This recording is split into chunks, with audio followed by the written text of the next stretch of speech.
Hello radio enthusiasts, welcome to another video about early radio from the Roaring Twenties Antique Radio Museum. If you're enjoying the videos, please take a second and hit the subscribe button. You'll be alerted to new videos as soon as they're posted. This video will focus on one of the most successful bootleggers of all time, Elmer T. Cunningham. Cunningham didn't run moonshine through the South, nor was he involved in smuggling hooch across the border. However, like the moonshiners with their stills and bathtub gin makers, Cunningham made and sold his own illegal product, radio tubes. Fanna Tilling Cunningham gave birth to a son, Elmer, on September 1st, 1889. Elmer's proud father was John Francis Cunningham. Elmer Cunningham became interested in wireless communications in his teen years, and in 1910, at age 21, he co-authored a book with George Francis Haller titled The Tesla High Frequency Coil, Its Construction and Uses.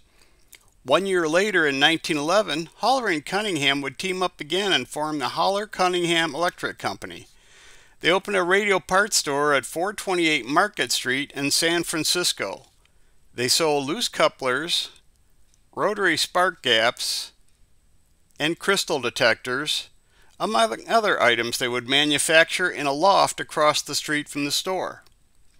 In 1913, Thomas B. Gray joined the company as a salesman along with Ernest G. Danielson, an engineer. Gray and Danielson would leave the company around 1918. The store struggled but managed to stay in business 9 years before going bankrupt in 1920. In 1915, Cunningham founded the Audiotron Sales Company in San Francisco, California. The company would begin manufacturing bootleg radio tubes in violation of DeForest and Fleming's patents. The year 1918 found Cunningham involved in the creation of another company, Remler Company Limited.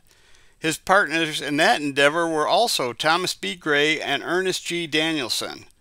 The company's name was Cunningham's first name, Elmer, spelled backwards with an extra R for radio. His time with the company would be fairly brief, though. This May 1921 bulletin lists Cunningham as sales manager of Remler. Not long after that, Cunningham was bought out by his partners in 1922. While the Remler saga played out, Cunningham's other company was busy illegally manufacturing radio tubes. Before Cunningham began making tubes, radio tubes were shaped like light bulbs, as seen in this Fleming tube. Cunningham changed that with the Audiotron tubular-shaped radio tubes.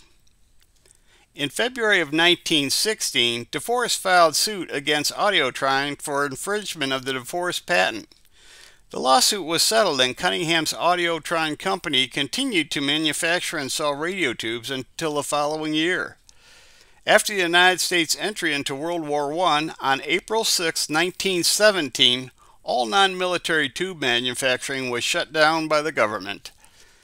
After the end of the war, radio tube sales resumed. In June of that year, Cunningham started a huge sales campaign that falsely claimed his tubes were made under DeForest and Fleming patents.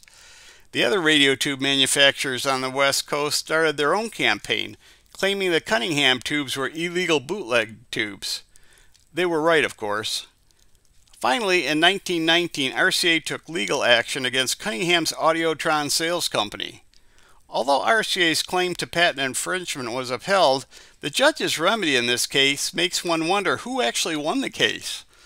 Under the terms of the judgment, Cunningham's Audiotron Sales Company would be renamed as Audiotron Manufacturing Company.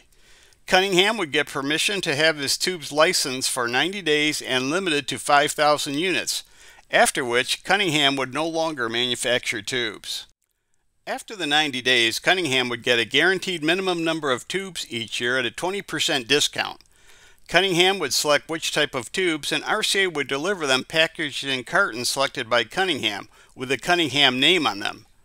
This arrangement would be in effect until the DeForest patent expired on February 18, 1925.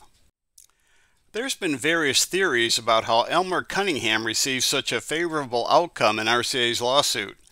Some have speculated that he had some dirt on RCA's top executives or on the company. While that is one possibility, Another possibility is that RCA made a sound business decision that would immediately give the company a large distribution network on the West Coast, a network that would take RCA years to build. The increase in sales through Cunningham and future direct sales of Radiotron tubes would likely add more to the company's bottom line than what RCA gave up in the settlement. In 1922, Cunningham changed the name of his company to E.T. Cunningham Incorporated. By 1931, Cunningham's tube company was merged into RCA's Radiotron division, and Elmer Cunningham became president of the division. There's not much on record concerning Cunningham's personal life. He was married to a woman named Alice and had one child.